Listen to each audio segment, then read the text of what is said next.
Hola. Bueno, damos inicio a este panel. Buenos días a todos y todas. Nos encontramos reunidos por las 11ª Jornadas de Salud Mental del Hospital Bonaparte, en esta ocasión tituladas La producción de cuidados en el campo de la salud mental, estrategias desde la intersectorialidad.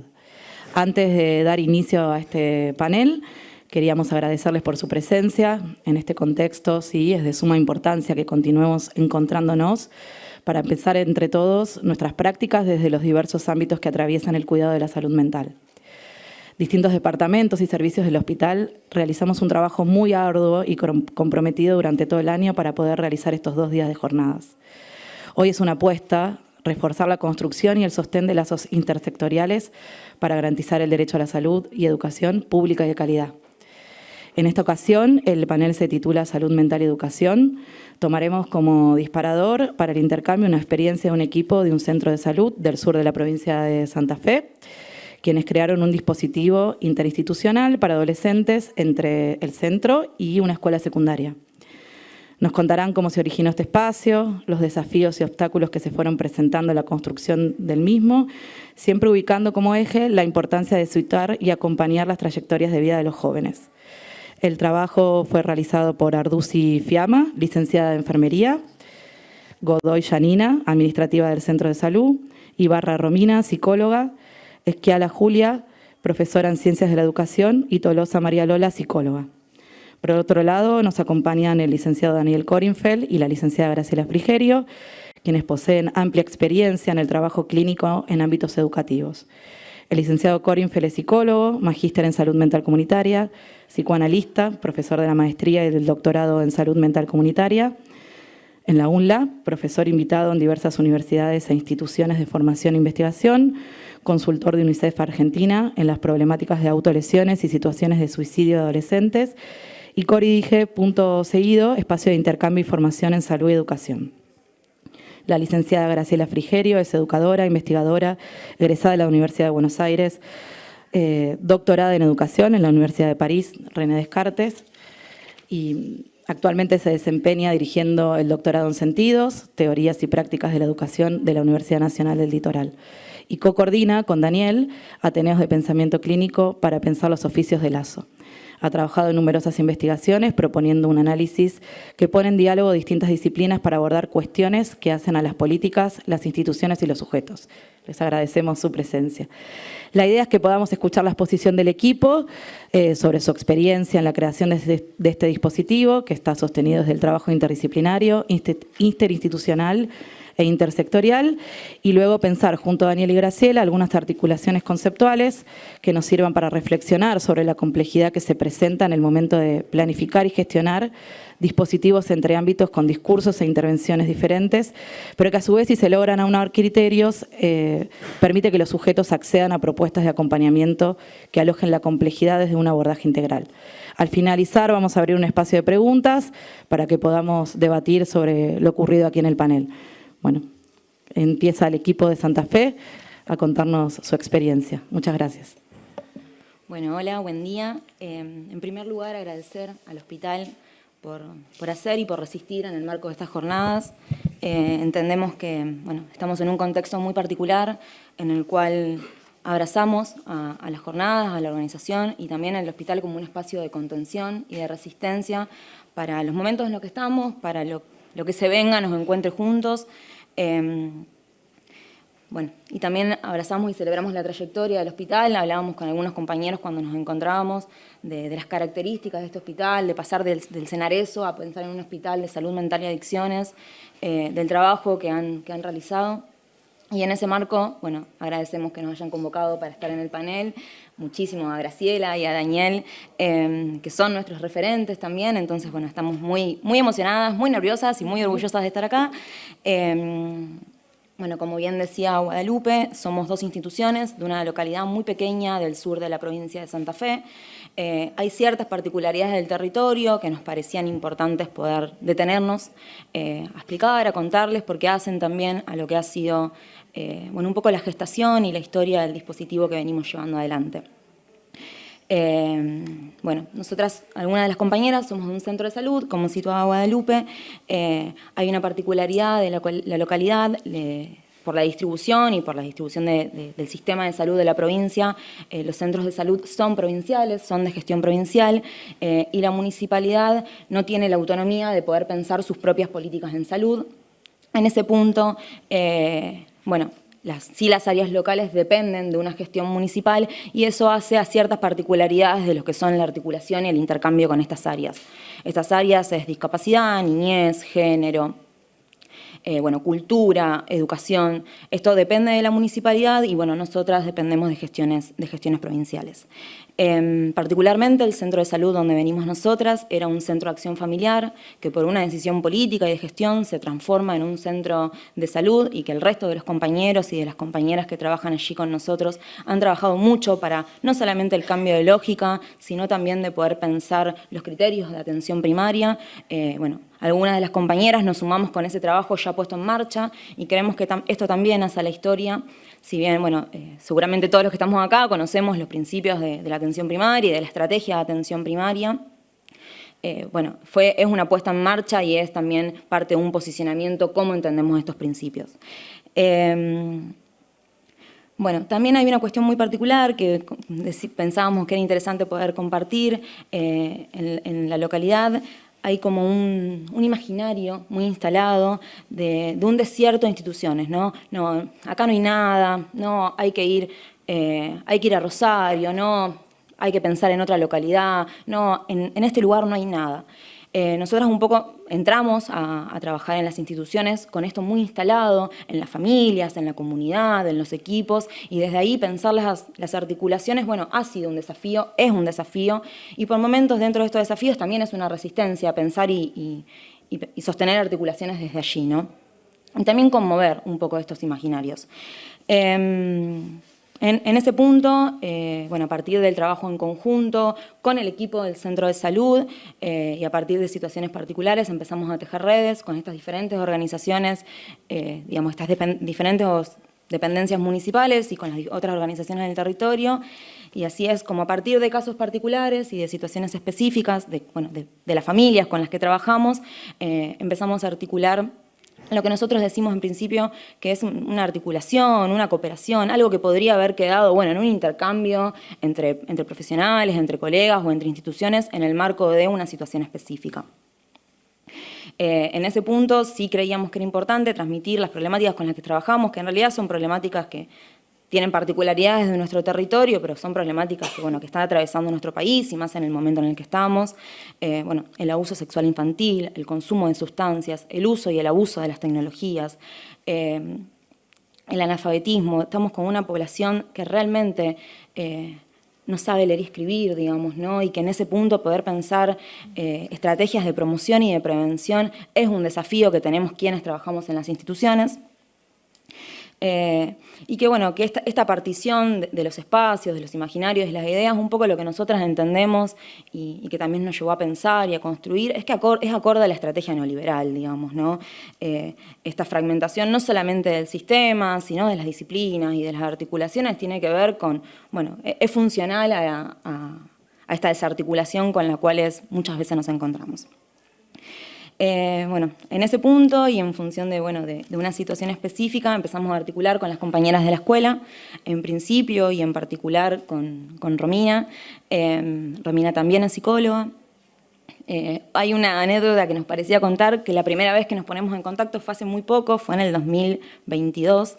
Hacía un tiempo que yo ya estaba en el centro de salud y Romina tenía algunos años más en la escuela, y la primera vez que me llega su número de teléfono, llega mal escrito, digamos, ¿no? Y cuando las compañeras del hospital nos invitaban a pensar los obstáculos, tal vez eso ya ha sido un primer obstáculo, ¿no? Tal vez nos podríamos haber quedado con esa comunicación que no fue, con un número de WhatsApp que no era el de ella. Y bueno, y a partir de ahí empezamos primero a trabajar con esta situación específica, que tenía que ver con estas problemáticas que recién mencionábamos, que tiene que ver con poder pensar la trayectoria de los jóvenes y de las familias.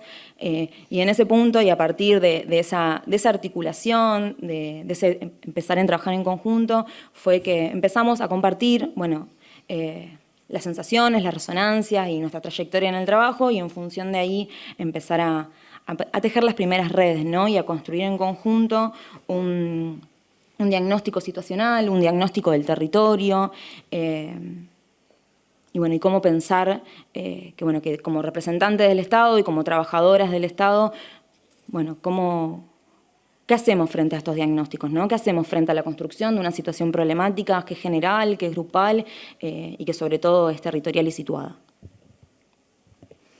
Bueno, para agregar un poquito a lo que mencionaba mi compañera, me parece oportuno nombrar que es una escuela secundaria con una matrícula bastante importante, o sea, entre 800, 900 alumnos que están distribuidos en 2 turnos, con una población estudiantil, marginalizada, vulnerabilizada, arrasada por la pobreza, y la desafiliación social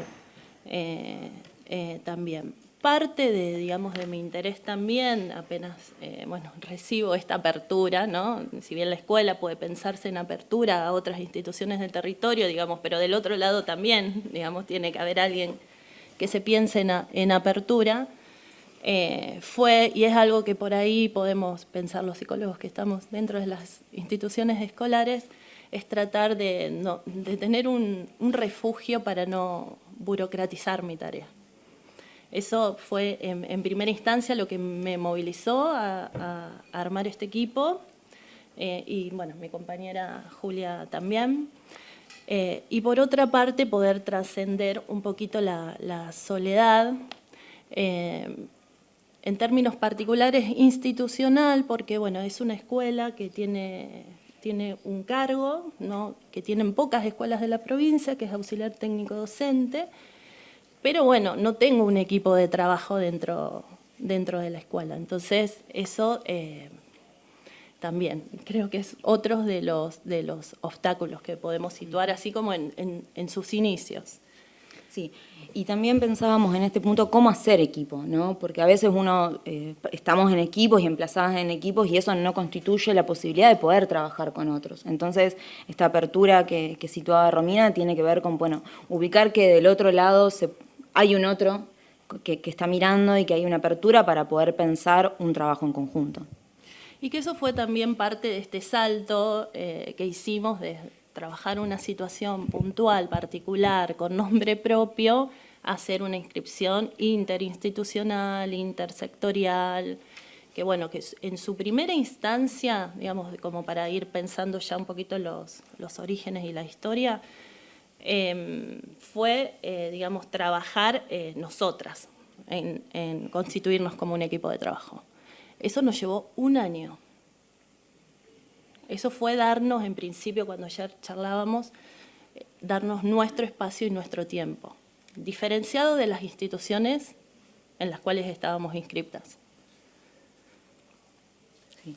Fue un año de arduo trabajo, ¿no? De sostener, éramos 5 compañeras que no nos conocíamos, que no ubicábamos, las trayectorias ni de formación, ni los posicionamientos, pero que a partir de algunas construcciones que habíamos iniciado con Romina, habíamos pensado, a quiénes convocar, desde dónde poder pensar estos espacios, y fue un año, de lectura, de mucha lectura, de mucho debate y de empezar a generar algunos de los primeros refugios, ¿no? Refugios para poder pensarnos, para poder sostenernos y también para poder pensar y problematizar un poco este desierto, ¿no? Que estaba tan instalado y que continúa, ¿no? Que puja ahí, no hay nada. Y nosotras estuvimos todos los miércoles durante muchísimo tiempo juntándonos a formar algo de esto. Por eso creo que también ha funcionado esto como un espacio de formación al interior del equipo, ¿no? No solamente intentar dar respuestas a estas lecturas que hacíamos territoriales, educativas o clínicas, si se quiere, sino también formarnos nosotras, para sostener algo de las características que queríamos sostener. Sí, y en ese punto también es importante pensar en estos posicionamientos, digamos, ¿no? Si bien están los principios, está la formación, hay posicionamientos que nosotras ubicábamos como éticos, políticos y clínicos, en los cuales sostenemos nuestro trabajo y nuestras presencias en las instituciones, que había que poder ponerles algunas preguntas, ¿no? Bueno, trabajamos en instituciones que somos garantes de derechos, digamos, que en las instituciones donde estamos, bueno, se abona o no, o de algún modo se produce subjetividad, digamos, ¿no? Y que en ese punto, cómo pensar que estas instituciones también puedan cuidar, acompañar, alojar, promocionar y prevenir las problemáticas con las que nosotras empezábamos a encontrarnos. Y en el armado, y ya con las compañeras, y ya con la constitución del equipo y puesto en marcha, es bueno, un poco lo que el mayor desafío que teníamos era dar un lugar, digamos, que eso también es un punto muy importante, desde lo teórico y desde lo que ha sido la construcción del trabajo, y también hacer oír, hacerle un lugar a esto que se encontraba tan silenciado, ¿no? A eso que llegaban como múltiples pedidos de discapacidad, múltiples pedidos de certificado único de discapacidad, múltiples interconsultas o derivaciones a los espacios individuales, y bueno, y cómo analizamos esto y cómo podemos pensar en esto en un trabajo en conjunto.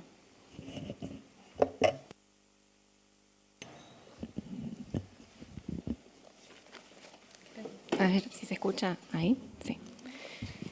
Bueno, buenos días. Mi nombre es Julia, soy compañera de Romina en la escuela. Soy profesora en Ciencias de la Educación y en la escuela tengo la función de facilitadora de la convivencia. Es un rol reciente en lo que tiene que ver con el abordaje de los conflictos al interior del aula. Quizás, lo conocen o quizá tiene otro tipo de abordaje en esta provincia. Bueno, en la provincia de Santa Fe no es un espacio curricular que tenga calificación, sino que es un espacio pensado para un abordaje integral de las problemáticas que suceden al interior del aula y que, también plantea una serie de desafíos en cuanto al rol que uno ocupa, ¿no? Esto que decía Romina de la soledad en la que una se encuentra muchas veces cumpliendo esa función o intentando procesar demandas por parte de la institución sobre lo que tiene que ver con los comportamientos, las conductas, lo que se considera como comportamiento inadecuado al interior de la institución. Entonces, todo ese malestar que va generando el ejercicio de la función y que nos hace interrogarnos acerca del sentido de esa función, también me fue llevando a pensar cómo construir redes y estrategias colectivas con mis propios compañeros y compañeras de trabajo para afrontar esa sensación de soledad y de falta de sentido de la tarea, podríamos decir, ¿no? Y toda esta situación inevitablemente nos lleva a pensar cómo construyo con otros y con otras mi función y mi lugar dentro de la institución. En relación con lo que venían comentando mis compañeras, la invitación de sumarme al equipo que llega por parte de Romina me pareció una oportunidad justamente para tramitar todo este malestar. Y rápidamente me sumé sabiendo que, como decían las compañeras, no había tiempo institucional, no había recurso institucional para pensar en esos espacios necesarios de armar un marco teórico referencial que nos permitiera posicionarnos, para pensar la tarea. No había tiempos. Los tiempos los sacamos de nuestra vida personal, de nuestra necesidad de pensar la educación como militancia. Y entonces fue una apuesta importante esto de un año entero de trabajo buscando tiempos donde no los sabía. Y creo que valió la pena en el sentido de que se generó ese espacio, se gestó ese espacio en el que pudimos trascender esos malestares iniciales y a veces no los trascendemos y nos reunimos y hacemos catarsis, pero sabemos que tenemos ese espacio para construir algo que nos trascienda. La decisión fue, después de todo este año de trabajo, crear un dispositivo que pudiera también trascender las propias instituciones, pensar en esta clave intersectorial, que no fuera un dispositivo enclavado ni en la escuela ni en el centro de salud, que pudiera generar referencia territorial en otros ámbitos, que también permitiera una referencia por parte de las familias, de nuestros estudiantes, de los usuarios del centro de salud. Y entonces, esa fue una decisión que también llevó mucho tiempo, ¿no? ¿Dónde se iba a desarrollar la propuesta? ¿Por qué no en la escuela? ¿Por qué no en el centro de salud? ¿Por qué pensar otro ámbito, ¿no?, que pudiera trascender eso y que no nos dejara simplemente como actoras, ¿no?, responsables que venimos del centro de salud o que venimos de la escuela, sino que pensarnos en una función mucho más integral, digamos, ¿no? Y que ellos también, los destinatarios del proyecto, ellos y ellas, pudieran pensar este ámbito como algo nuevo, ¿no? Como un dispositivo nuevo en el que iban a poder hacer otra cosa, distinta a la que hacen en el consultorio, distinta a la que hacen en el aula, que quizá nosotras tampoco teníamos en claro desde el comienzo de qué se iba a tratar. Bueno, pero ahí estaba la apuesta en algún sentido, ¿no? Que todas esas problemáticas se pudieran empezar a elaborar de otra manera, con otra mirada que no fuera disciplinar, ¿no?, desde la escuela o desde el centro de salud, y pensar esto en términos concretos, ¿no? Bueno, ¿qué implica la interdisciplina? ¿Qué implica la intersectorialidad? Bueno, implica realmente atravesar los miedos, ¿no? De, bueno, ¿qué tengo yo para aportar en este espacio como profesora? ¿Qué tengo yo para aportar como psicóloga, como trabajadora del centro de salud o como enfermera, ¿no? Es pensarnos como sujetas sociales que estamos apostando a una transformación y a que se pueda producir otra lectura de las problemáticas, no la que está instituida, por lo menos en las instituciones escolares, que son los espacios que habitamos parte del equipo, y poder empezar a generar otros procesos. Obviamente que la creación del dispositivo se encontró con obstáculos, ¿no? Porque había que pensar no solo el lugar físico, un lugar nuevo, sino también la franja horaria en la que se iba a desarrollar, los destinatarios, a quiénes invitar, por qué, con qué criterio, cómo explicar quizá a otros actores por qué estos destinatarios y no otros. Y bueno, eso implicó también todo un ejercicio por parte del equipo. Los obstáculos con los que nos encontramos, esto que hago referencia a la franja horaria, por ejemplo, parece una cuestión operativa fácil de resolver, pero en realidad hay que pensar que el trabajo en el dispositivo afecta el dictado de ciertos espacios curriculares, por ejemplo, ¿no? Porque la apuesta fue convocar a los jóvenes, a los adolescentes y a las adolescentes en momentos en que sabemos que van a poder estar presentes porque es el momento de la jornada escolar. Entonces también hubo que enfrentarnos y elaborar toda una serie de resistencias en lo que tiene que ver con, bueno, cómo van a afectar el desarrollo de los contenidos, cómo vamos a hacer con los contenidos que no se van a trabajar en la escuela, si los chicos en ese momento van a estar en el taller. Entonces, bueno, se nos planteaban toda esta serie de resistencias que aún las tenemos y que las estamos procesando de alguna manera, pero que no es fácil encontrar una respuesta colectiva. Bueno, no sé qué otra cuestión. Sí, yo creo que esto, en este mismo movimiento que nosotras tratábamos, ¿no?, de construir ese espacio y ese tiempo propio, articulado pero independiente del espacio y del tiempo de cada una de las instituciones, eso iba configurando las resistencias, digamos, ahí fueron situadas al tiempo y al espacio, porque en ese horario, con esos espacios curriculares que se van a ver afectados en el caso de la escuela, y por qué no en la escuela y sí en donde estamos. Sí, digamos que esas primeras decisiones que nosotros pensamos que eran como que configuraban un poco el espíritu de este trabajo, es lo que terminó conformando lo que son los obstáculos que tenemos que ir transitando, porque digamos es continuo el trabajo de desarmar estos entramados institucionales, digamos, eso sabemos que es parte del mismo dispositivo tener que hacer frente a estas cuestiones. Sí, reforzar un poco esta cuestión de las representaciones y todo lo que circula en el imaginario tanto de la escuela como del centro de salud acerca de cuál es el rol, cuál es la función de la escuela, ¿no? Bueno, pero no están transmitiendo los contenidos.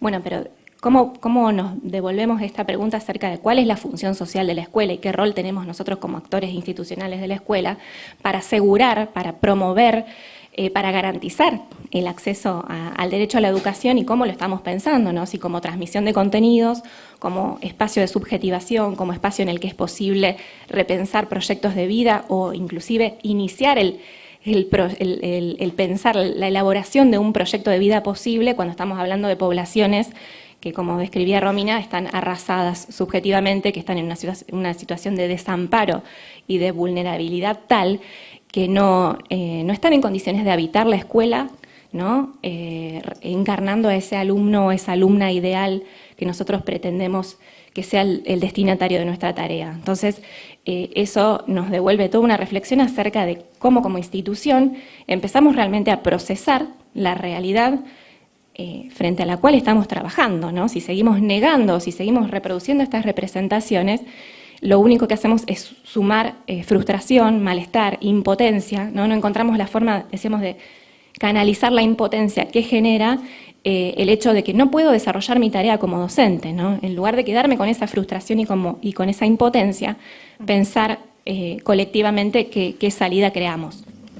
Retomando un poquito esto de, bueno, qué alumnos se espera tener o qué alumnas se espera tener dentro de una escuela, imaginen el cimbronazo que es tener en primer año de secundaria un estudiante que inicia su trayectoria escolar sin saber leer y escribir.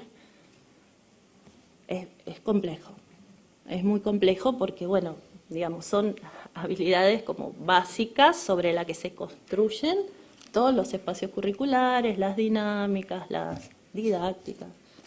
Hay algo que tiene que estar dado, ¿no? Que es que sepa leer y escribir al menos. Sí, y un poco lo que se empieza a gestar en esta articulación y en este trabajo en conjunto y en este año de trabajo, bueno, ¿qué pasa cuando esto no está dado? Digamos, ¿no? ¿Qué pasa con estas adolescencias, con estas familias, con estas trayectorias de vida?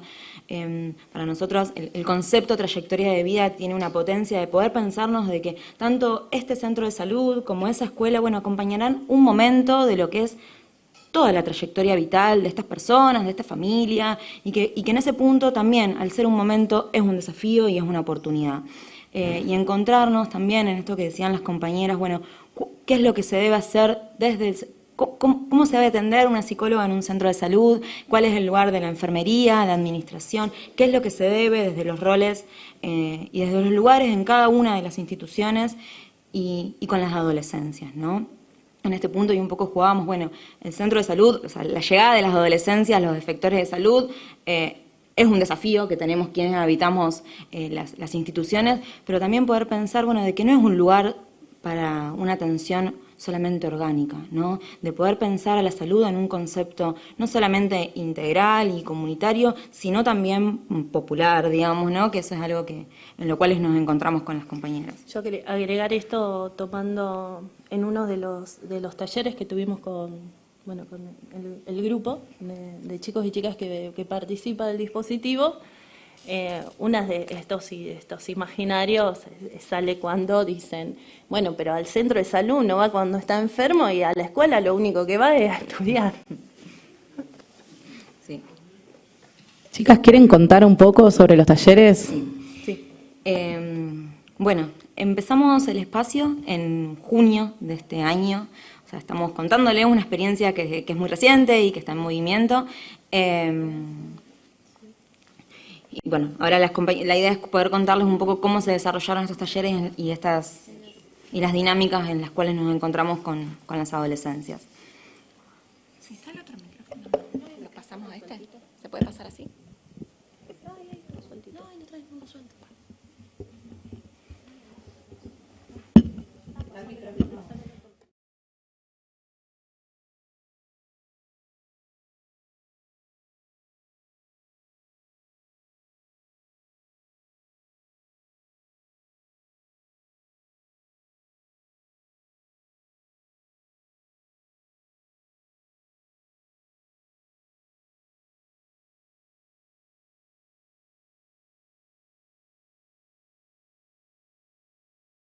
Una mirada puede cambiar todo, prestarles atención, cómo estás, más allá de, yo trabajo en farmacia particularmente, más allá de entregar la medicación. Esto puede cambiar y digo, me convocaron, acá las compañeras, Lola, justamente por eso. bueno, nada, recibirlos cada vez que llegan las adolescencias antes de empezar el taller. Y bueno, después todo lo que hacemos ahí mismo. Estuvimos trabajando con un botiquín de emociones. Antes de pasar a lo propiamente del Dale. taller, sí teníamos como un desafío de poder pensar la georreferencia, digamos, ¿no? Bueno, hay varios centros de salud en la localidad y la población que asiste a la escuela es una población más amplia que la georreferencia propiamente dicha del centro de salud. Y eso fue uno de los primeros acuerdos que pudimos llegar con las compañeras, también después de mucho trabajo, para pensar, bueno, cómo acompañar estas trayectorias que no se atienden en este sector, pero que van a existir a un espacio que es en conjunto. ¿Qué trabajo nos vamos a dar con los otros efectores y con las familias? ¿Cómo vamos a trabajar con las familias las convocatorias a estos espacios, ¿no? Porque las adolescencias tienen que estar autorizadas a salir de la escuela o a llegar al centro de salud para poder ir a otro lugar a encontrarnos. Y eso fue, bueno, parte de los desafíos que nos encontramos en la gestación. Y también en lo que hoy son la historia y lo que nos permitió poder pensar, bueno, ciertos horizontes de hacia dónde vamos. Yo decir esto antes de pasar, que tenemos todo un ritual establecido los días que vamos a la vecinal, es encontrarnos en la puerta de la escuela, y porque hay que transportar, o sea, llevar y traer todo lo que necesitemos entre todos, porque son muchas cosas. Una de ellas, una caja con bizcocho, facturas, bueno, lo que haya en la escuela para llevar, pero tenemos la caja de los celulares, los elementos que vamos a necesitar. Cuando festejamos los cumpleaños hay que llevar muchas cosas también, bueno, desde el centro de salud. Entonces vamos todos como con muchos bolsos, todos caminando, y volvemos también del mismo modo. Todavía no se dijo, pero bueno, el espacio que se eligió queda a unas 4 cuadras del centro de salud y la escuela. Es una vecinal, es la vecinal del barrio. Así que bueno, hay chicos que parten desde el centro de salud, otros que parten desde la escuela con Romy y Juli.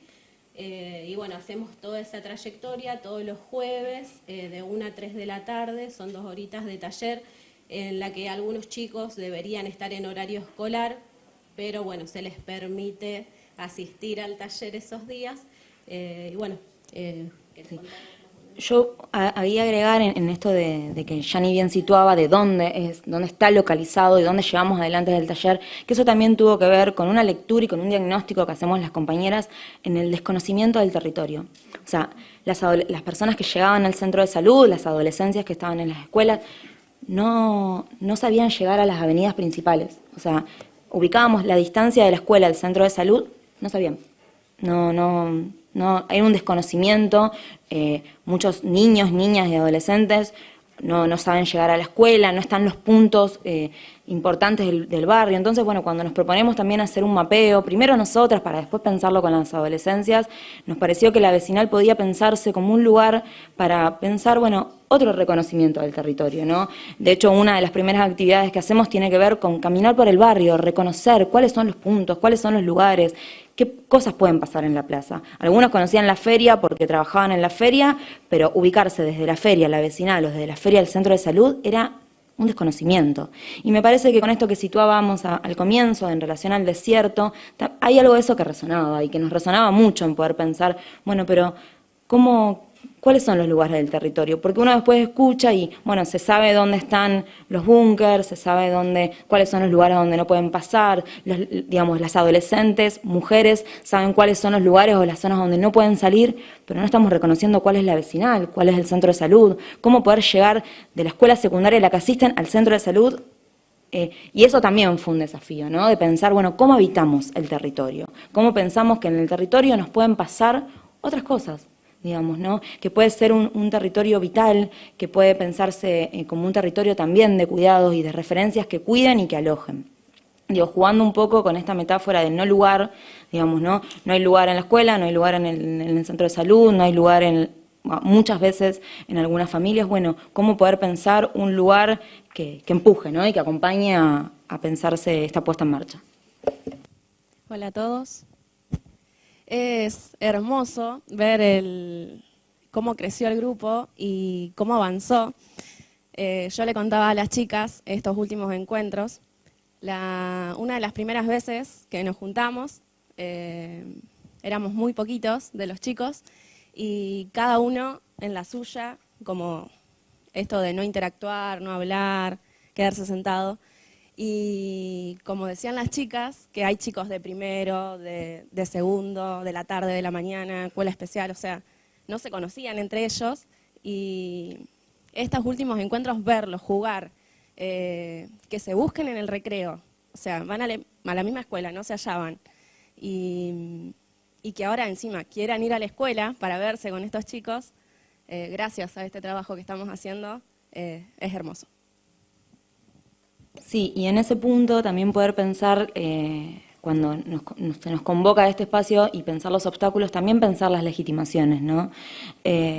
Bueno, y poder escucharlos, y poder escuchar no solamente lo que dicen y lo que pasan y lo que pueden transmitir, sino también en poder ubicar, bueno, qué lectura podemos hacer a partir de la presencia y a partir del lugar, ¿no? Jugando un poco con lo que decía recién. Bueno, se instala esto y qué lectura podemos empezar a... ¿no? Perdón, si quiere escanear, pueden ver fotos ahí de lo que estamos trabajando. Bueno, y más allá de todas estas resistencias.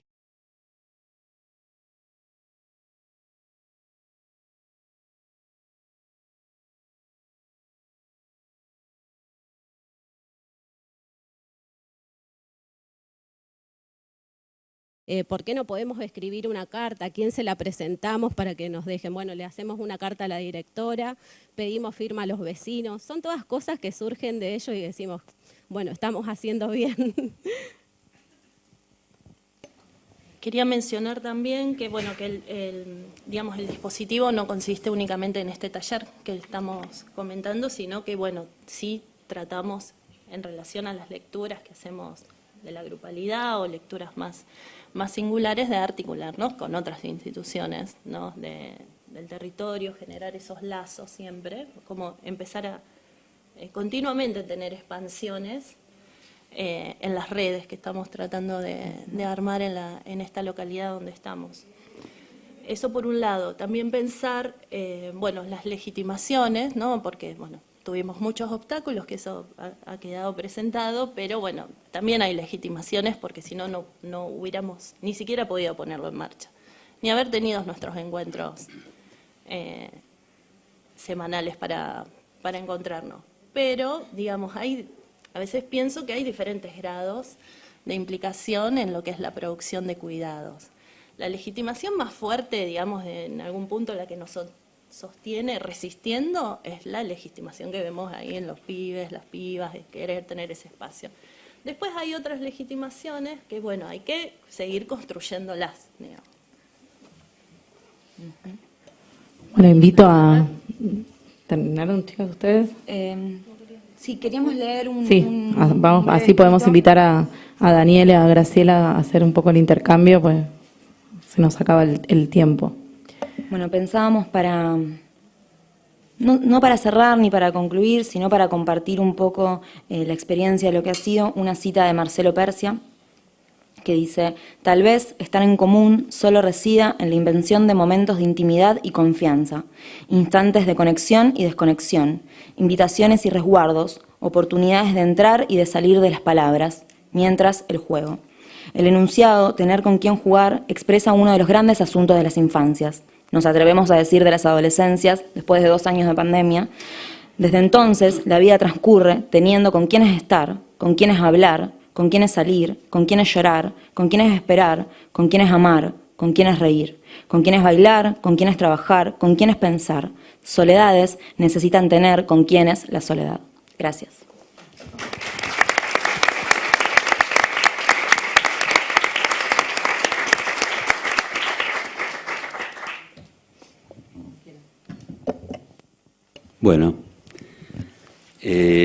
Bueno, muchas gracias por la invitación y qué bueno estar hoy en el Hospital en Red Laura Bonaparte con las puertas abiertas. Qué bueno, qué alegría. Dicho esto, acabamos de escuchar lo que se conoce o lo que se entiende como una buena práctica, ¿verdad? Y es cierto que esas buenas prácticas abundan hay muchas a lo largo y a lo ancho del país, a través de las instituciones, los sectores, pero también es cierto que tenemos muchos problemas también para trabajar con otros, para el trabajo entre sectores, para el trabajo en las instituciones, para el trabajo en los equipos, para armar equipos, ¿verdad? Y entonces, mi presentación, y después vamos a tener oportunidad de que vuelvan las cuestiones de la presentación del trabajo, va a tener que ver con eso, con pensar un poquito, en realidad compartir algunas preguntas respecto de esta dificultad para trabajar con otros. Y lo que sabemos, también la presentación lo planteaba, que esas dificultades nuestras para trabajar con otros incide muy claramente en la vida de las personas con las que interactuamos. En este caso estamos hablando de infancias y adolescencias, e incide y actúa vulnerabilizándolas, ¿no? No siempre, porque por suerte muchas veces zafan, digamos así, de nuestros asuntos, de nuestros problemas, de nuestros cortocircuitos, de nuestras interferencias. Entonces, bueno, voy a partir para esas preguntas de esto. Viene siendo difícil el trabajo con otros y a ver qué cuestiones podemos plantear. Y también el panel es acciones intersectoriales, pero la verdad es que para una acción intersectorial tiene que ver primero con un trabajo intrainstitucional, y el trabajo intrainstitucional tiene que ver con lo que decía recién, el trabajo entre todos los que conformamos una institución. Algunas preguntas que arrancan, ¿no?, que creo que podemos compartir. Bueno, el asunto tiene que ver con una cuestión estructural del individualismo del sujeto exclusivamente, tiene que ver con eso, tiene que ver con problemáticas grupales que se instalan, que se articulan. Se trata de cuestiones conceptuales, de cómo pensar nuestras tareas, sea donde sea. Tiene que ver con nuestra formación disciplinar, es decir, cómo construimos nuestro concepto, nuestras nociones en nuestros oficios, vamos a hablar de esos oficios. Tiene que ver con los procesos de formación en las instituciones, cómo nos vamos formando a través de nuestro transcurrir, nuestro atravesamiento de la vida institucional, y esa institución está en un sistema determinado, educación, salud, por ejemplo. Y en ese sentido, por supuesto, claro, hay esa lógica disciplinar, si lo conectamos 2 minutos, ya sabemos que plantea una especie de fragmentación de saberes e instituciones. O sea, nosotros estamos, vamos a decir así, formateados por instituciones y por formaciones, somos, no sé, psicólogos, sociólogos, antropólogos, médicos, que van como fragmentando algunos campos de problemáticas, en este caso psicosociales, que no se presentan individualmente. Bueno, las preguntas están picando, pero es cierto que hay una, bueno, quizás por mi profesión, una especie de tentación de plantear que hay una dificultad que es de orden, que sería de orden exclusivo de lo que Freud llamó el narcisismo de las pequeñas diferencias. Hoy en otro encuentro que tenemos apareció esta cuestión, y esta es una noción que planteó Freud en un texto de 1917, tomándolo de un antropólogo, que hablaba del tabú y del aislamiento personal, y planteaba esta idea de las pequeñas diferencias, que son un modo de constituirnos en relación al otro, una especie de necesidad de diferenciación, una configuración imaginaria de un enemigo, un adversario, que produciría una necesidad de aislamiento, de distinción, pero que sobre todo lo que produce es un cierto repliegue, un aislamiento, ¿no? Ahora, déjenme combinarlo con, es decir, tiene que ver con lo semejante, lo que es parecido a mí, ¿vieron? La vecindad, ¿no? Detrás de la pared, el otro es igual, pero, y empieza. La idea de lo semejante. Ahora, me gustaría combinarlo, a ver qué va saliendo, con otras 2 observaciones que tienen que ver con un tiempo actual. Una es de Jacques Rancière. Le pidieron un trabajo respecto de lo que estaba pasando con un personaje que se llamaba Donald Trump en Estados Unidos. Entonces escribió un texto. Y él lo que sostiene es que en sectores de nuestras sociedades se constata lo que él llama una pasión por la desigualdad. Una pasión por la desigualdad. Le voy a leer el fragmento porque, bueno, además que nos va a resonar muchísimo. Dice, no hay nada misterioso en la pasión a la que apela Trump, es la pasión por la desigualdad. la pasión que permite tanto a ricos como pobres hacer una multitud de personas inferiores sobre las que deben mantener a cualquier precio su superioridad.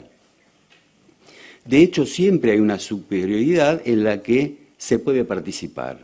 La superioridad de los hombres sobre las mujeres, la de las mujeres blancas sobre las mujeres de color, la de los trabajadores sobre los desempleados, la de quienes trabajan en las ocupaciones del futuro sobre los otros, la de quienes tienen buenas coberturas de seguro sobre quienes dependen de la ayuda pública, y así va enumerando cantidad de situaciones en la que alguien se puede ubicar como superior al otro.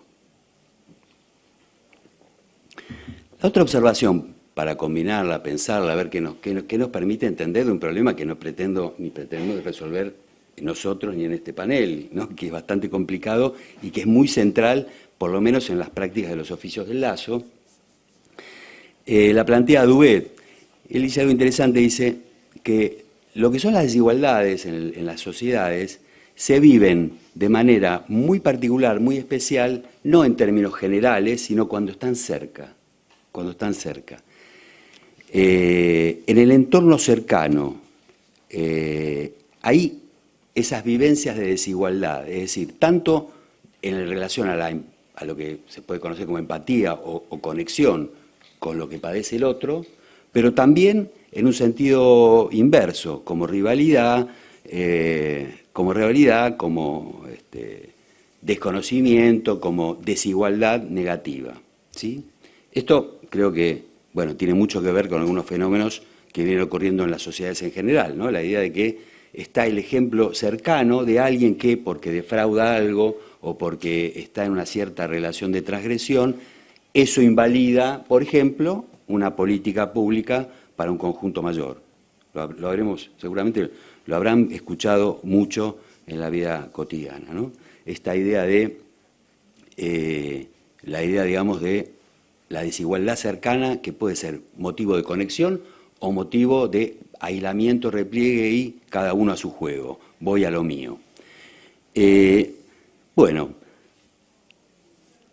lo que podemos en principio plantear es que esas desigualdades, esas insatisfacciones, que también son insatisfacciones democráticas, y mucho tiene que ver con la vida en las instituciones, con la vida en sociedad, finalmente nuestra sociedad se articula, se construye y se capilariza a través de instituciones, se entrelazan con dimensiones subjetivas singulares, el narcisismo de las pequeñas diferencias, podemos decir.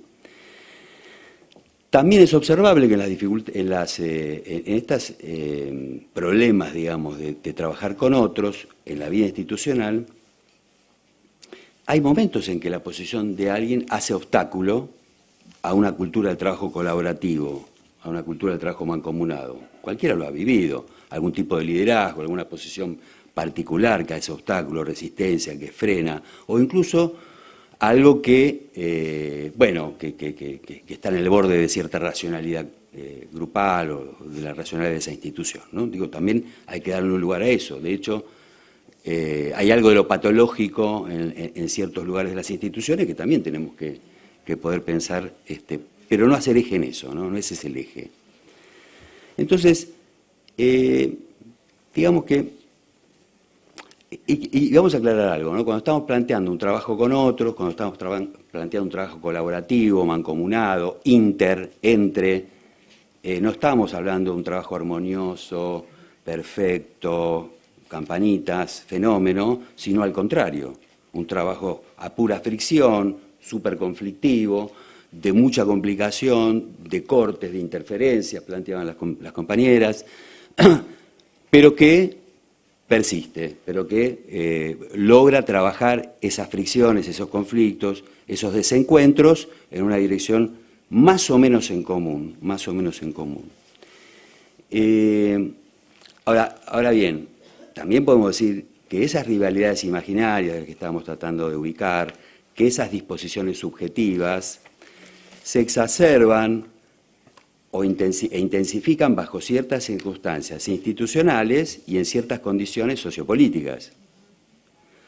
O por el contrario, se suavizan, amortiguan, se neutralizan. Es decir, la política de lo común más macro tracciona hacia un lugar o hacia el otro, o si no se define, desagrega, ¿no? Deja a la intemperie, en el desierto, a la comunidad, podemos decir así. Ahora, déjenme ubicar algunas cuestiones, ¿no? Respecto de por qué es importante este panel, por qué es importante este tema. Bueno, todos lo sabemos, pero particularmente entre educación y salud abundan los prejuicios cruzados todo el tiempo, muy fuertes, muy instalados. Para todos los tenemos, no es que no, hay algunos que lo tienen, todos. Y en esos prejuicios que se arman con ciertos estereotipos, que además son estereotipos sociales, ¿no? de la maestra, del educador, de la directora, del médico, del cirujano, qué sé yo, ¿no? El psicólogo.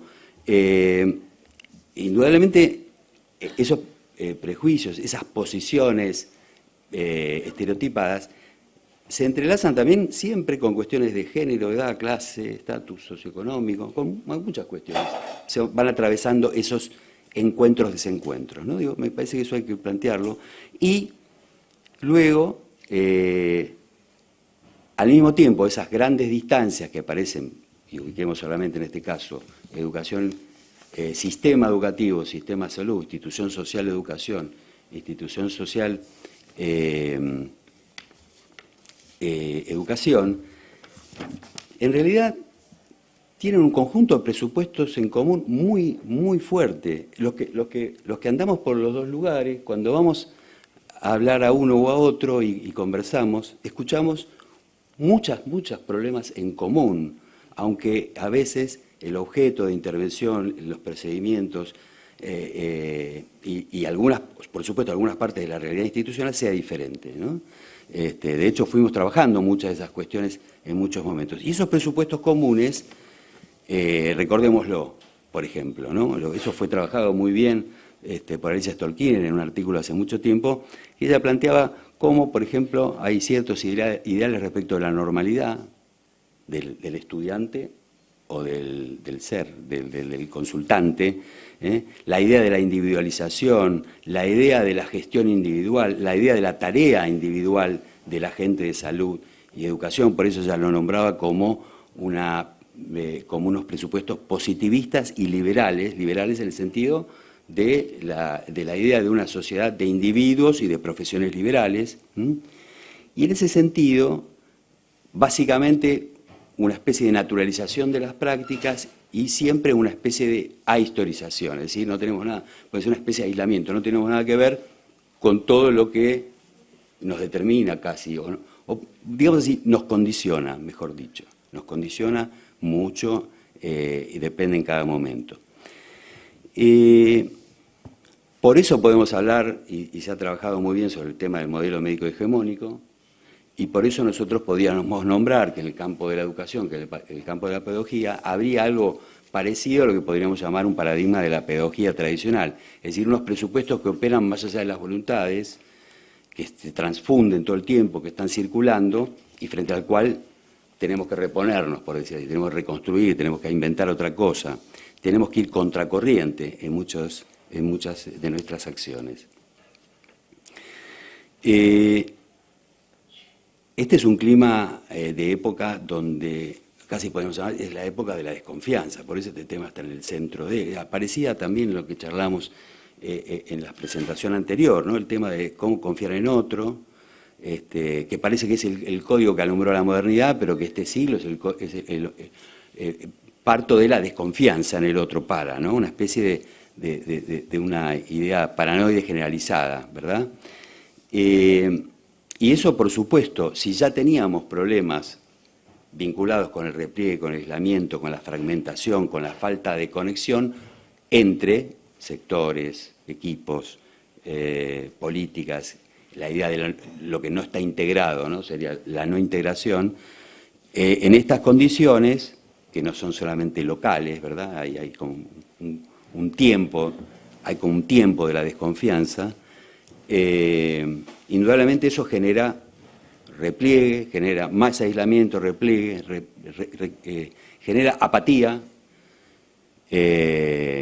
decepción y parálisis. Por eso por eso este tema hoy es fundamental, lo que estamos discutiendo, lo que estamos pensando, por eso también estamos en un lugar que ha demostrado otra posición respecto de, ¿no? Una posición de reposicionarse y de activarse respecto a un modo de pensar, en este caso, la salud mental. Por eso Graciela, que ahora va a hablar, acuñó una expresión que es los oficios del lazo, y que la venimos trabajando mucho. ¿Por qué esa expresión? ¿Por qué ese nombre que, como decimos, lo podemos ir cambiando, por ahí hay mejores? Permite reunirnos en lo que tenemos en común, permite la idea de que hay muchas cosas en las que tenemos que trabajar en común y podemos trabajar en común, y borra un poco la idea tan impregnada que tenemos de fragmentación y de especialización extrema. Retoma la idea de las especificidades del estudio, del trabajo, de la investigación académica y en situación, pero nos saca de las casillas, ¿no?, de las etiquetas, y nos permite trabajar sobre las diferencias, sobre problemas comunes, pensar las prácticas en conjunto. Este sería un ejemplo. Lo que hablábamos sobre el tema de la supervisión. Es decir, por ejemplo, los equipos, la idea que plantea la ley de salud mental de equipos interdisciplinarios, tiene esa perspectiva de un conjunto de saberes, experiencias y disciplinas que se plantean un trabajo sobre problemas específicos, o no tan específicos, pero en común. Entonces, me parece que ahí los oficios del lazo es una respuesta, es un nombre, es algo que tracciona para pensar esas intersecciones. ¿Desde dónde? Desde una práctica de la insuficiencia que revela las insuficiencias de nuestros saberes y nuestras disciplinas. Que no quiere decir que no haya potencias, pero lo que revela es todo lo que no sabemos y lo que tenemos que ir trabajando junto con otros otros en nuestra institución, otros equipos, otras instituciones, otros sectores, y otros saberes también que también nos cuesta mucho. Me parece que hay un elemento, creo que después van a aparecer más, respecto a la experiencia relatada, que es algo muy caro, muy importante respecto a lo que fue el movimiento institucionalista, que es la idea de que tomar en las propias manos el destino de la institución. No el destino, pero por lo menos algunos aspectos de eso, ¿no? No el destino. La palabra que originalmente se planteaba era la autogestión. Hay cuestiones que hay que tomar. Es la única manera de que eso pueda redundar en algunas transformaciones. Entonces, en ese sentido, podemos decir que es cierto que hay algunos oficiantes del lazo que en conjunto empujan los límites de lo que está fijado y lo que aparece como automático y absoluto, y activan el deseo, la convicción y la voluntad de incidir en el curso de los acontecimientos comunes, que eso es lo que está debilitado, la idea de que podemos incidir en el curso de los acontecimientos en común. Eso está como absolutamente aplanado. Y por último, me parece que la anécdota con la que entraron, que después por ahí aparecen más cuestiones, es el malentendido, ¿no? Es el número que está por no llegar a destino, digamos, y sin embargo.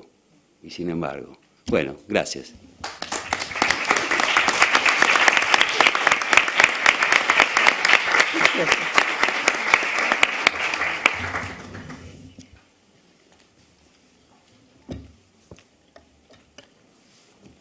Hola, buenos días. Bueno, confieso mi inhibición para tomar la palabra después de tantas cosas puestas a circular por el grupo que presenta una experiencia y por el comentario de Daniel. Voy a hacer como algunos subrayados que tienen que ver tanto con la resonancia de lo aquí escuchado, que de alguna manera amplía, por lo menos para mí, mucho el trabajo que yo había leído, que ellas habían elaborado, ¿no? Es decir, le da en la voz, en la circulación de la palabra, en la presencialidad, subrayémoslo, ¿no? una encarnadura y una textura distinta a lo que yo había leído. Y por supuesto las reflexiones e intervenciones de Daniel. A ver, voy a empezar por el final de algo que acá no se dijo, pero que estaba en el escrito. En la última página del escrito que ellas hicieron, se hacen unas preguntas, hay un manojo de preguntas. No las voy a tomar todas, me voy a detener en algunas, porque creo que hacen un poco también al hecho de que estemos festejando estar reunidos aquí, pudiendo dirigirnos la palabra, pudiendo conversar a puertas abiertas, como es obvio y como Daniel subrayó. En la última página, las compañeras, y me encanta subrayar el plural de algo que no quisiera que pasara desapercibido, en el grupo que elabora el trabajo que expone una experiencia. Porque si ustedes ven, hay 2 psicólogas, alguien que viene del campo de la salud en la enfermería, alguien que viene de la educación y alguien que viene de la administración. Palabra por lo general que genera un poco de urticaria, digamos así, digamos. La administración es casi de entrada, si hay una representación cargada de ay por Dios, es la administración, ¿no? Pero me parece que lo que se pone en juego acá, en ese trabajo conjunto, y después voy a las preguntas que hicieron, es el hecho del sentido más histórico de administrar.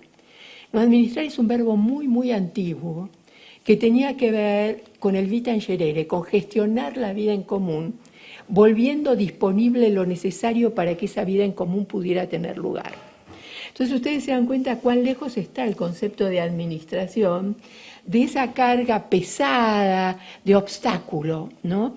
Entonces, quiero subrayar eso y quiero subrayar también que la que representa, digamos, el sector de salud, por decirlo de alguna manera, esté a cargo de alguien que viene del territorio de la enfermería que se ocupa de la farmacia, ¿no? Y me parece que ahí hay muchas cosas a subrayar. Primero porque la enfermería es un lugar donde también las representaciones están sobrecargadas de unos significados que hay que remover, ¿no?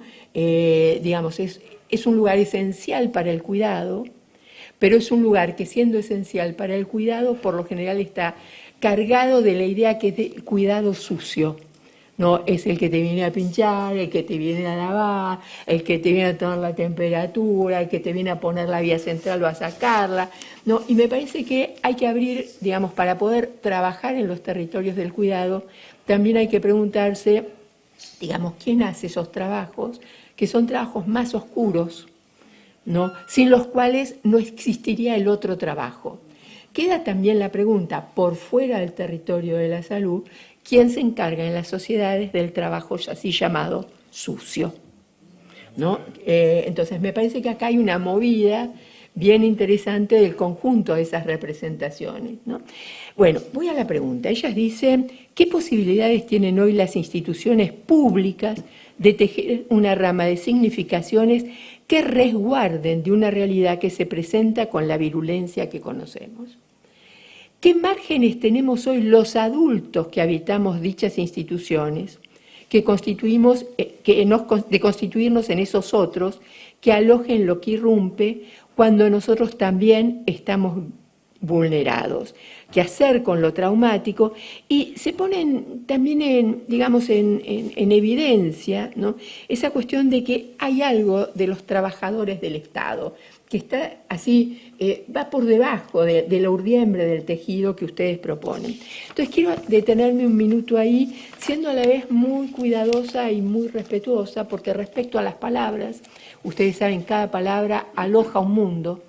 Cada palabra dio lugar a guerras, peleas, disputas, conflictos, prestigios, desprestigios, pero digamos hay algunas palabras que tienen que ver con lo que estamos intentando elaborar, porque ellas ponen el concepto de adultos, ponen la idea de alguien que resguarda, un paraexcitaciones, por decirlo así, un parachoque frente a lo que irrumpe, ¿no?, en tiempos donde lo pulsional irrumpe así a borbotones, en cataratas, sin límite.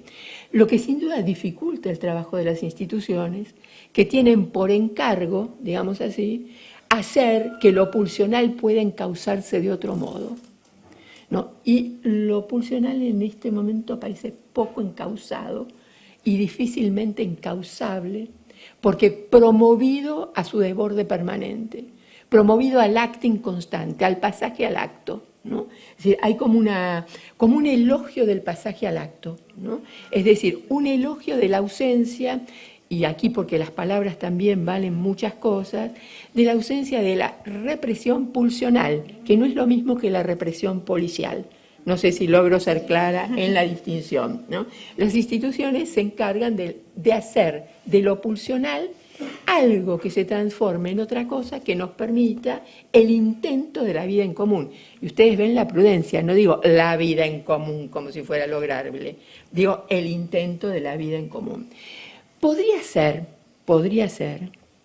que pudiéramos hacer unas hipótesis, y aprovecho para decir que todo dispositivo no es sino otra cosa que la puesta a prueba de un manojo de hipótesis, la puesta a prueba de un manojo conceptual. Suponga, ella dice, vamos a hacer unos talleres y vamos a ver si podemos probar que viniendo de distintos sectores, pensando distinto, ocupando distintas instituciones, podemos poner lo que sabemos y lo que queremos pensar en común para ver si podemos proteger un poco de unos desbordes pulsionales a unos sujetos sobrepasados por las circunstancias que afectan unas subjetividades que se encuentran en estado de emergencia, podría decir Dani, ¿no? Cuando él habla de una clínica ampliada, habla de subjetividades en estado de emergencia. Bien, para construir un dispositivo que ponga a prueba unas ideas, unos conceptos, unas posiciones políticas, filosóficas, éticas, ustedes aluden a la idea de ética, hace falta poder, digamos, imaginar que hay un garante, algo simbólico que proteja el encuadre. Hace falta un encuadre, no hay trabajo sin encuadre. Y un encuadre necesita un garante. Las instituciones podrían ser un garante. El Estado, dicen algunos, ficción teórica en muchos casos, bueno, podríamos decir así, toda teoría es una ficción, pero hay ficciones teóricas que vendrían a ser otra cosa. Pero hay algunos teóricos del derecho, psicoanalistas, como Pierre Legendre, dice, para que podamos vivir juntos, poniendo en juego la semejanza y las subjetividades diferenciadas, los humanos necesitamos un tercero garante. Un concentrado simbólico, dice él, momentáneamente y sin apegarse a ningún calificativo descriptivo de un tipo epocal o de modo de acción, dice, el tercero garante lo voy a llamar Estado. Y voy a decir, dice Pierre Legendre, que es un tercero garante porque es el que viene a oficiar. ¿De garante de qué? De la inscripción simbólica de todos y cada uno. El Estado, dice Legendre, cumple así una función parental que pone en juego y despliega la posibilidad de lo necesario para vivir juntos a lo que le da el nombre de una justicia genealógica, transgeneracional, intergeneracional. Ustedes pueden no coincidir con estas aproximaciones, a estas conceptualizaciones, que son intentos de poner un nombre a algo que constatamos en la vida cotidiana, que nos resulta imperioso para existir. Necesitamos un garante. Alguien que ponga unas reglas, ¿no? Es decir, que actualice las antiguas reglas llamadas la ley estructurante de lo humano. Y si no se puede hacer cualquier cosa con el otro. No se lo puede uno agarrar con los cuerpos, ni para destrozarlos, ni para atacarlos, ni para violarlos. No. Si pasamos a eso, la vida en común se pudrió como posibilidad. Entonces, me parece que las preguntas de ustedes llevan a otras preguntas que tienen que ver también con la cuestión institucional y con, si quieren, dado que ellas empezaron con esto, abrieron el juego, diciendo que al comienzo de todo hubo un lapsus, ¿no? Es decir, nos equivocamos de teléfono. Y es una cosa interesante porque uno por lo general siempre se dirige a uno que no es el que está ahí, digamos, ¿no? A un otro difícil de encontrar, porque uno pone en todo caso en aquel con el que está aquello que el otro no tiene. Por eso funciona, dicen, por una adjudicación, por un error, por un desplazamiento, si ustedes quieren, por un invento, por una depositación fantasmática, ¿no?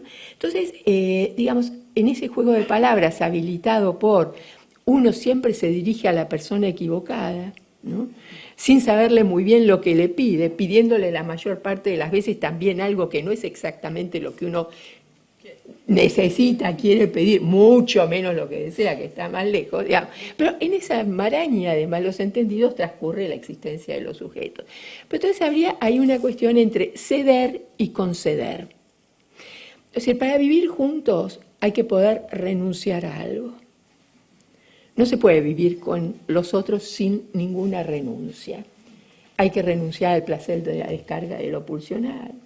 Hay que renunciar al totalitarismo de lo uno, para decir hay más de uno, ¿no? Y lo que compartimos es un intento, como bien señalaba Daniel, entre muchos intentos simultáneos que en la época se producen, de decir es el más de uno lo que tiene que ponerse en juego. No es el totalitarismo de lo uno, es el diálogo entre el más de uno, ¿no? Entonces, a algo hay que renunciar. La pulsión difícilmente renuncia, por eso también hace falta un tercero garante, que recuerde que a algo hay que renunciar.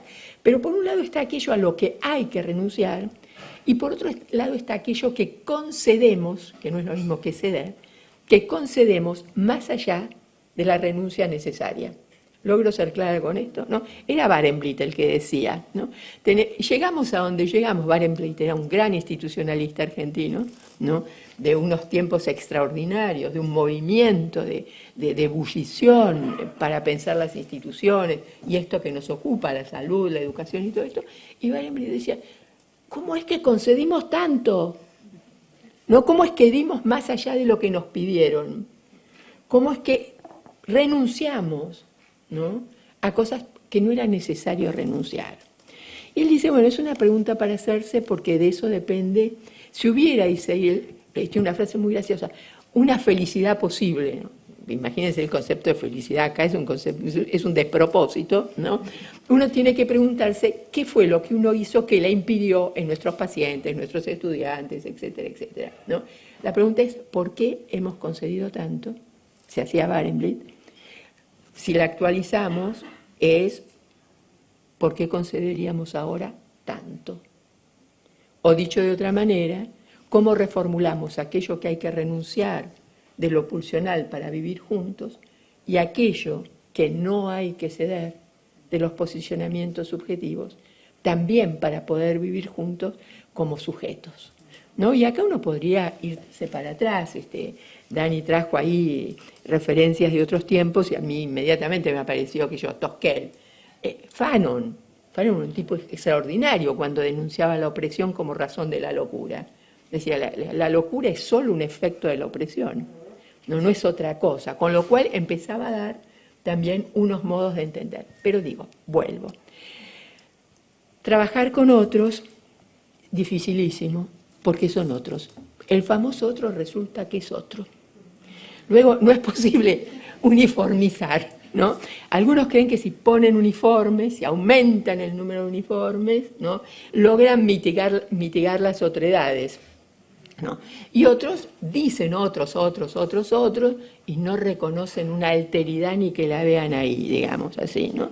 Entonces, me parece que ahí, por supuesto, en el trabajar con otros se juegan todos los matices, ¿no?, en todos los sentidos, los matices tenebrosos y lo que Bierbaum llama el coraje del matiz, ¿no? El coraje del matiz es aquello que viene a discutir el conformismo, ¿no? Pueden asociarlo, si quieren, con esto de lo que cedemos sin que nadie nos pida que cedamos tanto, ¿no? Es decir, los modos que tenemos de renunciar cuando no se trataba necesariamente de renunciar, por las dudas, podemos decir, ¿no? Agregamos un por las dudas en un sentido que desagrega, porque uno podría agregar, ¿no?, que es lo que de algún modo se puso en juego en la experiencia, en estas y en otras equivalentes, que es agregar el plus que se saca de lo que no hay, de lo que no se tiene, ¿no? Ellas empezaron con la metáfora del desierto y uno podría abrir ahí también los matices, ¿no?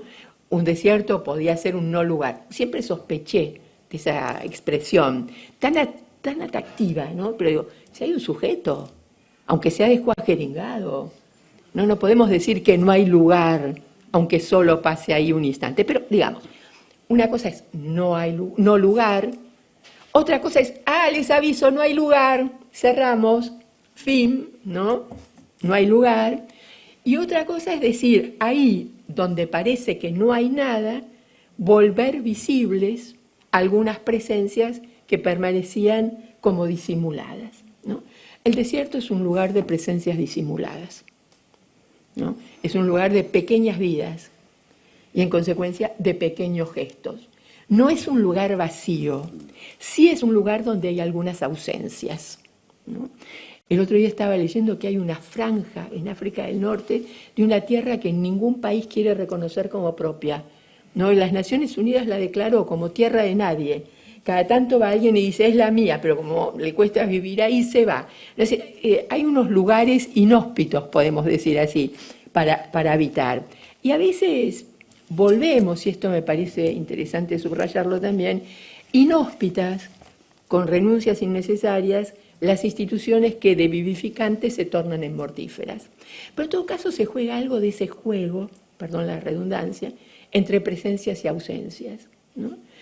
Ciertos dispositivos son modos de hacer presente lo ausente, modos de volver visibles unas presencias que si no pasarían desapercibidas, ¿no? Por ejemplo, la señora que se ocupa de la farmacia, ¿no? Y que cada vez que vamos a pedir el remedio, a la mina se le ocurre preguntarme cómo voy, como si yo existiera para ella, ¿no? Y Marcelo Viñar diría, uno para vivir necesita ser alguien para alguien. No importa quién enuncie, pero importa particularmente quién enuncie. No sé si logro ser claro, ¿no? Es decir, ahí donde uno es reconocido justamente, donde una historia viene a decir que ese era un lugar de desconocimiento, ¿no? Bien, entonces creo que este trabajo, como otros trabajos que desde hace mucho tiempo vienen tratando de intentar, ¿no? Y sabemos con Deligny, que Daniel trabajó tantísimo, ¿no? Es decir, que en nuestros campos, en nuestros territorios, en nuestros lugares, todo es intento. El intento de ¿qué? De crear unas circunstancias que no son las circunstancias del más de lo mismo cuando el más de lo mismo es mortífero, ¿no? El intento está en ese pasaje. Por eso este trabajo es un trabajo que desde mi lectura, cuando lo leí, desde mi escucha, cuando las escucho, ¿no? Aborda cuestiones que tienen que ver con los umbrales, con los bordes y con una palabra que ellas ponen en el escrito, que es el concepto de intersticio, ¿no? Es decir, uno podría decir, parte de nuestras vidas y parte de los efectos que producimos en las vidas de otros y nuestros oficios son oficios de producir efecto en las vidas singulares, familiares, comunitarias, sociales y políticas, se juega ahí, en el umbral. Se juega ahí, en la puerta. Se juega ahí, en el intersticio, ¿no? Por supuesto, dicho todo esto, quisiera inmediatamente hacer un trabajo horrible, pero que siempre me veo obligada, nadie me obliga, solo yo, a decir, evitemos todas las idealizaciones, ¿no? A ver, no todo movimiento instituyente es vivificante, lo estamos constatando cotidianamente en la historia del mundo, ¿no? Es decir, hay movimientos instituyentes mortíferos y a veces mortales. Entonces, no se trata de idealizar el concepto de instituyente, ¿no? Porque finalmente es una fuerza que puja por hacer otra cosa con lo que hay. Después, que esto sea para el bien común o sea para el infierno sartriano, digo, esto es otra cuestión, ¿no? Lo mismo pasa con el concepto de intersticio, ¿no? En el intersticio a veces son refugios, ustedes aluden al concepto de refugio, que es un concepto que trabaja también Delfina Arias. Delfina dice, lo acuña en Pandemia y dice, esto es desesperante, ¿qué me queda? Me queda el oficio como refugio. El oficio es el refugio, ¿no? Y estos oficios que hoy están también, estos oficios que dimos momentáneamente en llamar oficios del lazo, después de haberlo llamado de otras maneras, oficios del frente, oficios de acompañamiento, y que los seguiremos nombrando porque no se trata de sentirse propietario de un concepto que uno intenta eternizar, sino de encontrar unas palabras que puedan decir algo acerca de lo que nos angustia, nos inquieta, nos preocupa, ¿no? Entonces, digamos, estos oficios del lazo son oficios que también exigen unas acomodaciones, por decirlo de alguna manera, una distancia de los nombres de bautismo del oficio, ¿no? Es decir, un desdibujamiento para una reconfiguración de los bordes del oficio. Si ustedes se van a la literatura, que siempre es una fuente teórica extraordinaria, hay un antiguo, viejísimo, una de las mejores novelas escritas en inglés, que traducida a 1000 idiomas, que todos recordarán en la infancia porque fue simplificada al máximo, que se llama Moby Dick. ¿Se acuerdan de esa novela de Melville? Bueno, cuando uno agarra el libro del autor, que no es la simplificación, hay un capítulo dedicado a un carpintero del barco, ¿no? Y cuando tiene que escribir al carpintero, función esencial, el barco sale a navegar por meses o años. El carpintero tiene que hacer de todo. No es solamente un trabajador de la madera. Si el tipo dijera, no, si no es madera, ¿no? El barco se hunde al tercer mes y se terminó la actividad. Melville inventa, acuña la idea de que ciertos oficios incluyen, incorporan, llevan adelante lo que él llama oficios colaterales. Es decir, que uno, por supuesto, se especializó en algo, pero tuvo que aprender carradas de otras cosas. En los oficios del lazo nosotros estamos llenos de saberes, de artesanías, no todas nombradas, siempre colaterales. Ellas nombraron algunas, que podrían tener distintas, podríamos ordenarlo de distintas maneras, pero podríamos tener un indicador que se llama gestos, ¿no? Es decir, el gesto de mirar, el gesto de escuchar, el gesto de saber callar a veces también, el gesto de iniciar, el gesto de recibir, el gesto de sostener, de acompañar y también de hacer lo necesario para que el otro pueda partir y no quede en situación de dependencia. No sé si logro ser claro, ¿no? Entonces, nuestros oficios están hechos de oficios de artesanías colaterales, si no quieren volver a usar el concepto de oficio, ¿no? Entonces, a veces hay atrincheramientos identitarios. No, mi oficio llega hasta acá. No incluye preguntarle cómo le va, ¿no? No, mi oficio llega hasta acá. Alcanza con decirle deposite el formulario ahí o mándelo o súbalo a la página, ¿no? Es decir, por favor, una voz, ¿no? Algo que diga que hay un otro ahí, que no es el otro de la inteligencia artificial, es el otro del cuerpo real. Cuerpo que, por supuesto, se trata de sacar del mapa cuando justamente está en el mapa, porque el cuerpo es muy incómodo y siempre está bajo sospecha. Siempre. El cuerpo es siempre un sospechoso, ¿no? Cede de lo pulsional, aloja lo sexual, cobra identidad, es un extranjero radical para nosotros mismos que se la tiene que ver con la extranjería del mundo. Creo que voy a ir cerrando. Quisiera una cuestión, un par de cosas nada más, muy breves.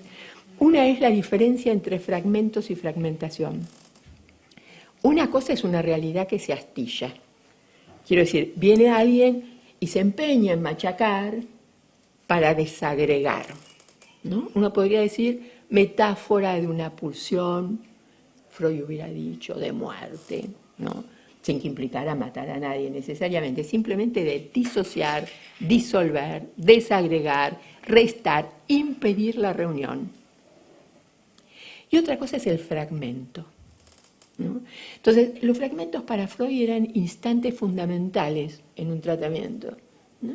En un fragmento, una interpretación puede cambiar un posicionamiento subjetivo, ¿no? No es que la interpretación dura toda la vida, ¿no? No es que el taller dura toda la vida, ni la escuela dura toda la vida, ni el centro de salud dura toda la vida, ¿no? Son fragmentos de institución, pero no en el sentido de lo astillado, sino en el sentido de una parte que oficia de todo y que titila, ¿no? Las instituciones producen efecto institucional de manera efímera y centelleante. Se prenden y se apagan. No todo el tiempo es institución, ¿no? No todo el tiempo es instituyente. Y en lo instituyente, siempre que tiene algo de novedad a discutir, si la queremos o no, si es esa, si produce bien común o si desagrega, ¿no? Pero digamos, en lo instituyente siempre queda un sedimento o un resto. Nunca nadie inaugura todo. Cada uno de nosotros siempre viene después. Y tiene que vérselas a la vez con los restos, y ustedes lo llamaban imaginarios, representaciones, prejuicios, qué sé yo, ¿no? Que nos vienen de antes y de otros, pero que no trabajan, ¿no? Y que exigen ser puestos a trabajar para que dejen de ser un obstáculo. A sabiendas que hay obstáculos que tienen una textura difícilmente conmovible. Por ejemplo, digamos, un ejemplo solo, pero podríamos dar muchísimos, digo para no caer en impotencia por encontrarnos con algunas cosas que forman parte del hacer institución. Por ejemplo, hay un autor haitiano, que me encanta, Lionel Trujillo, que dice, no todos los relojes tic-taquean a la misma hora. Cuando lo leí me llamó la atención el verbo tic-taquear. Era un verbo que yo no se me había ocurrido, ¿no? Yo les puedo decir, una institución es el salón de todos los relojes tic-taqueando a horas distintas. No es sencillo dar la hora en la institución, ¿no? Entonces, hay una ilusión o una idealización, todos al mismo tiempo. Temo que haya que aprender a hacer con no todos, no todas, no todes, nunca al mismo tiempo, siempre con diferencias, cada uno rehabilitando su matiz que puede jugarnos a favor o puede jugarse en contra, en la convivencia de iniciativas que van en sentidos distintos, la que quiere construir, la que quiere destruir, la que va a dar valor al fragmento y la que viene a fragmentar, pulverizar, astillar, deshacer, separar, romper, ¿no? Si hay una pasión por insistituir, que es un verbo que viene a decir perdurar, perseverar en la obstinación de hacer instituciones, entendiendo que los sujetos humanos somos sujetos instituidos, ¿no? Me parece que hay que hacerlo como a sabiendas, pensando ese saber que tenemos y que no siempre pensamos.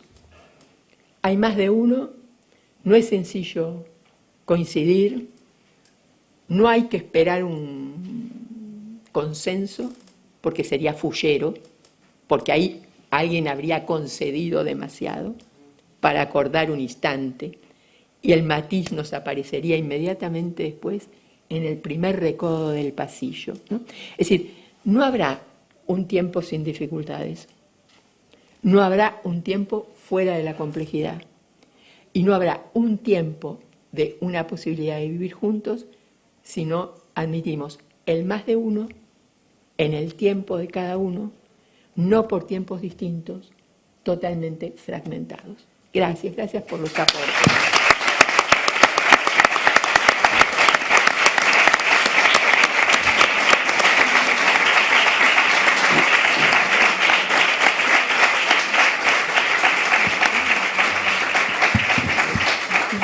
Bueno, gracias. Es un lujo escucharlos. Podríamos intercambiar horas. Ahora los invitamos, ¿sí?, a todos los que están acá participando, a abrir preguntas, comentarios, ¿sí?, que quieran hacerle a las compañeras, a Daniel o a Graciela, un poco sobre lo que hemos conversado en este panel.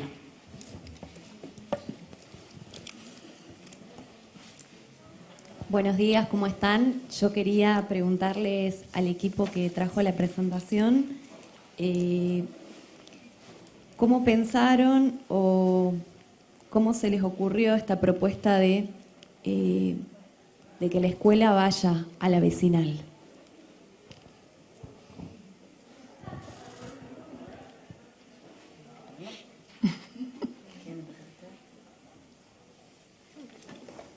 Bueno, en realidad fue parte de este proceso de trabajo, digamos, ¿no? Cuando hablábamos de este año y de construir y poder pensar y empezar a construir no solo la situación problemática, sino los acuerdos, eso fue parte de poder pensar el dónde.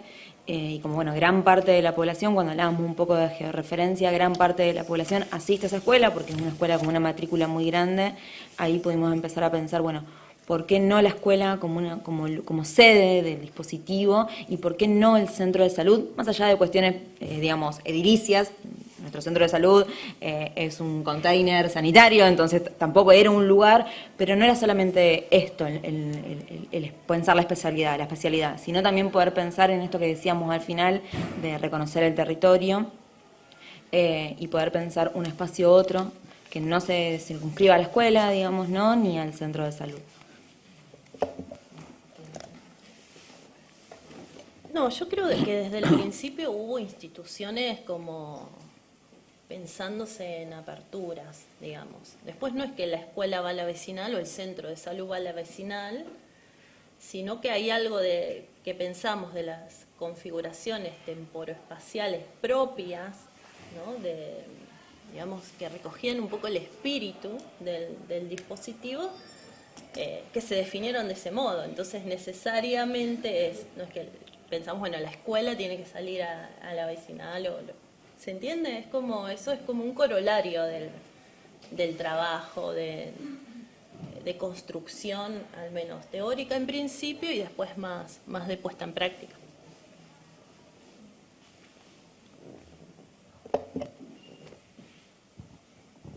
Hola, ¿qué tal? Mi nombre es Evelyn. Yo tengo una pregunta para hacerle a Daniel, no sé si así es tu nombre, si no me equivoco.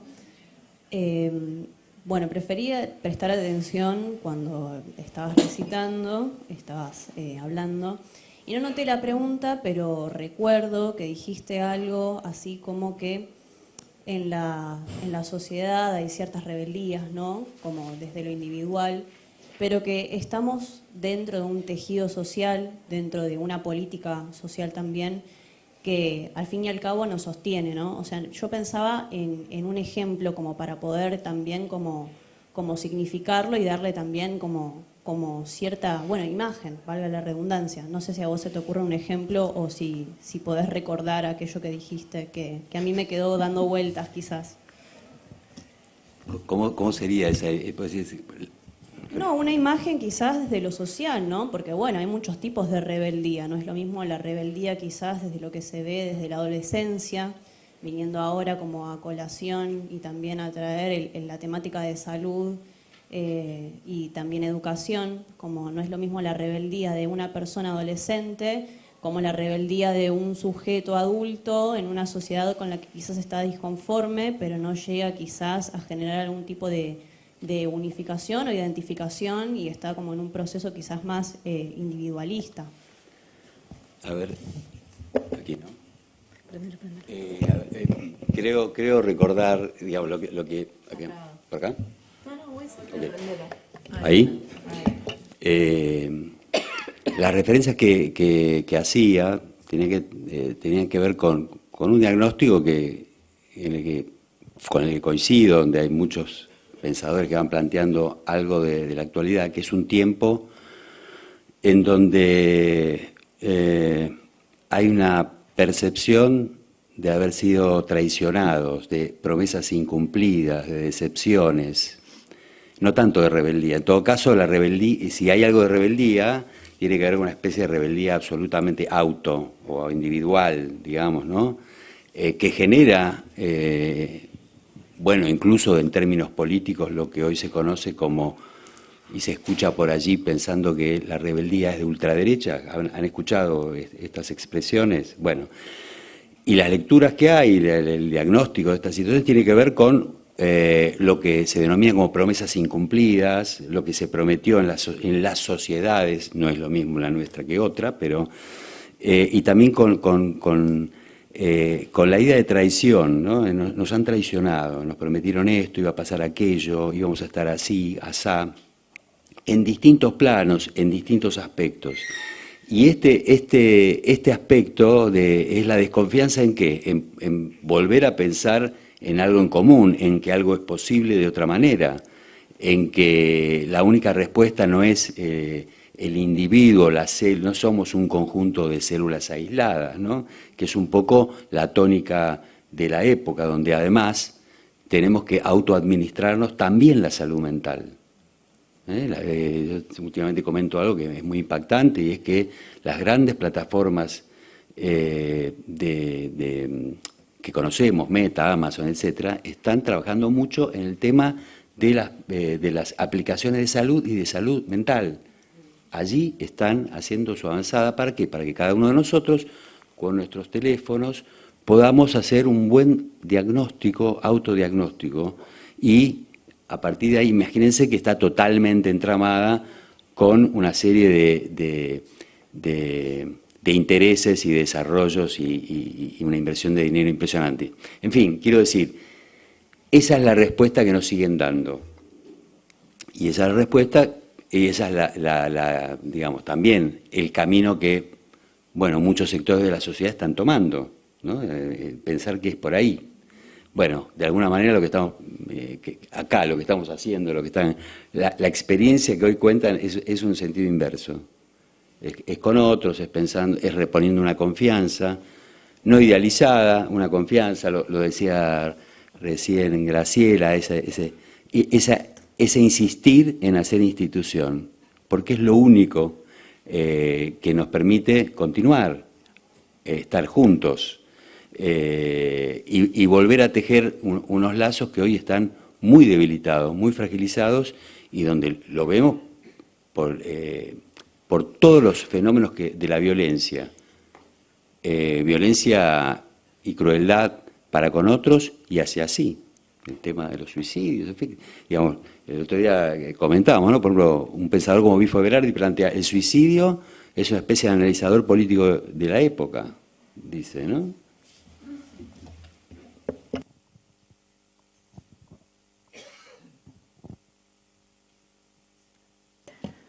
No sé si alguien más tiene algún comentario o pregunta.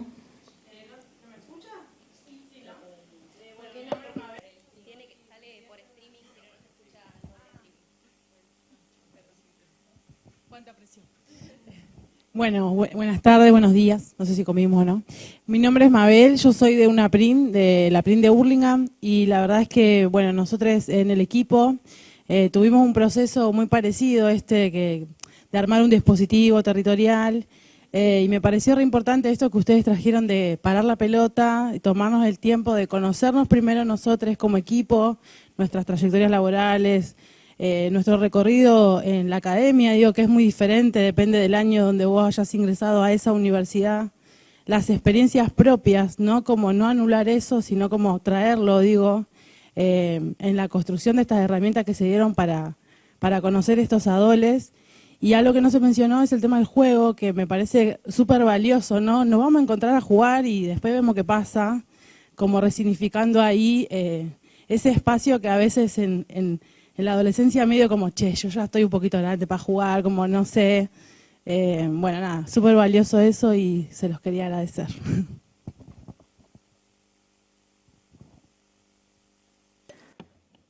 Bueno, si nadie tiene ningún comentario más o ninguna pregunta, vamos cerrando este panel. Les agradezco mucho al equipo de Santa Fe, a Daniel y a Graciela. Quiero cerrar con algo, en realidad me quedaron resonando, escribí 2 carillas, pero bueno, vamos cerrando porque no da tiempo. Hablaban del oficio como refugio, ¿no? El oficio de lazo. Y ahí está, pienso, el refugio desde el cuidado, pero que no nos quedemos aislados, ¿no? En ese refugio y menos en este momento. Creo que salir al territorio, conocer al otro, vincularse con el otro, no es solo para garantizar un mejor cuidado, ¿sí?, hacia nosotros y hacia otros, sino que creo que es hoy la revolución o la resistencia en este contexto.